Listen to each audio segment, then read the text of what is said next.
পার্টির বাড়িতে আমরা পৌঁছে গিয়েছিলাম। পার্টির বাড়িতে পৌঁছে যেদিনকে পৌঁছেছিলাম সেদিনকে সেরকম কিছু কাজ হয়নি, শুধু ক্ষীর খাওয়ানি হয়েছিল আর কিছু অল্প কিছু কাজ হয়েছিল। আর পরের দিনেতে কনের গায়ে হলুদ হয়েছিল। গায়ে হলুদ হয়ে যাওয়ার পর আমরা কনেকে নিয়ে বাইরের দিকে যাব বলে প্রস্তুত ছিলাম, কারণ বাইরেতে কিছু সিঙ্গেল ছবি তুলতে হতো কনের। আর সেই টাইমে পার্টি বললো যে আমাদের কিছু মেয়ে ডান্স করবে, সেই ডান্সগুলোকে একটু ক্যামেরা করে দিতে হবে। তো প্রথমে যে দিদিটি নাচ করলো তার নাচটা এত সুন্দর লাগলো, আপনাদের কেমন লাগছে কমেন্টে জানাবেন। আমাদের তো খুব ভালোই লাগলো। তারপরে আরেকজন নাচ করার জন্য এসেছিলো, কিন্তু সে লজ্জা পেয়ে গিয়েছিলো বলে সে নাচটা করতে পারেনি। তারপরে যে আর একটা বোন নাচ করছিল, এই বোনটিরও নাচ খুব ভালো লেগেছে। আপনাদের কেমন লাগছে কমেন্টে জানাবেন।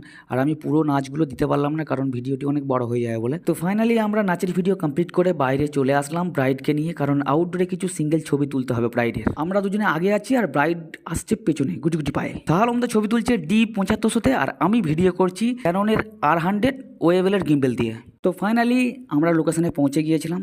এখানে শাহ আলমদা কিছু সিঙ্গেল ছবি তুলছিল আর আমি পেছনে দাঁড়িয়ে দাঁড়িয়ে ক্যামেরা করছিলাম। আর ব্রাইডের সঙ্গে এসেছিল একটি ছোট বোন, যাতে ব্রাইডের কোনো সমস্যা বা অসুবিধা যাতে না হয় সেই জন্য তাকে নিয়ে এসেছিল। আর এই লোকেশনটাতে অনেক রকম সবজির চাষ হয়েছে, যেমন আলু, পেঁয়াজ, লঙ্কা, বাঁধাকপি, ফুলকপি, আরও অনেক কিছু গাছ আছে যেগুলোকে আমি দেখাতে পারছি না, অনেক দূরে আছে বলে। আমাদের ব্রাইড খুব সুন্দর এক্সপ্রেশন দিচ্ছিল আর তার জন্য আমরা ভালো ছবি তুলতে পারছিলাম। আর এই সর্ষে ফুলের বাগানটা দেখে আমার সেই শাহরুখ খানের সিনটার কথা মনে পড়ে যাচ্ছে। সর্ষে ফুলের চাষ দেখলে কি আপনাদের সেই শাহরুখ খানের সিন মনে পড়ে? যদি মনে পড়ে অবশ্যই কিন্তু কমেন্টে জানাবেন। রোদটা অনেকটা বেশি ছিল বলে সেই জন্য ব্রাইড আমাদেরকে বললো তোমরা যত তাড়াতাড়ি পারো ছবিটা তোলো, আমার খুব রোদ লাগছে। সেই জন্য আমরা খুব তাড়াতাড়ি করে ব্রাইডের ছবি তুলছিলাম। এই সর্ষে ফুলগুলো দেখে আমার খুব ভালো লাগছিল, যেন মনে হচ্ছে সর্ষে ফুলের মাঝখানে গিয়ে একটা শাহরুখ খানের পোজ দিয়ে ছবি তুলি, কিন্তু তার আর সময় হয়ে ওঠেনি, কারণ ব্রাইডকে গায়ে হলুদ করিয়ে নিয়ে আসতে আমাদের অনেকটা লেট হয়ে গেছিলো।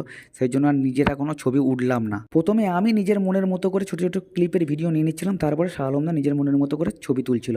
আমি শাহ আলমদাকে কোনো রকম ডিস্টার্ব করি না। তো ফাইনালি আমাদের ছবি তোলা এখানেই সমাপ্ত হলো। ভিডিওটি কেমন হয়েছে কমেন্টে জানাবেন। যদি ভিডিওটি ভালো লাগে তাহলে লাইক করবেন, শেয়ার করতে ভুলবেন না। যদি ফেসবুক থেকে দেখে থাকেন তাহলে প্রোফাইলটিকে ফলো করে রাখবেন, আর ইউটিউব থেকে দেখে থাকলে ইউটিউবটিকে সাবস্ক্রাইব করে রাখবেন। আবার দেখা হবে পরের ভিডিওতে। Bye bye, tata.